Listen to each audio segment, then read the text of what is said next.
आज बनवूया रवा मेंदूवडा।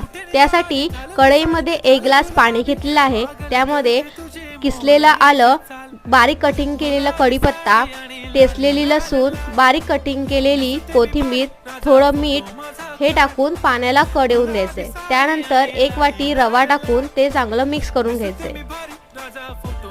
आता इथे आपला रवा फुललेला आहे। त्यामध्ये आता तेल टाकून ते चांगलं मळून घ्यायचे। हे मळून झाल्यानंतर त्याचे छोटे गोले करून त्यांना मधून होल पाडून घ्यायचे। पटकन होणारी अशी रेसिपी आहे आणि खूप छान कुरकुरीत असे होतात। आता यांना गरम तेलामध्ये तळून घ्यायचंय। गॅस स्लो ठेवायचा आहे जेणेकरून वडे कुरकुरीत असे होतील। इथे आपले गरमागरम कुरकुरीत असे मेंदू वडे तयार आहेत। आज बनवूया रवा मेंदू वडा।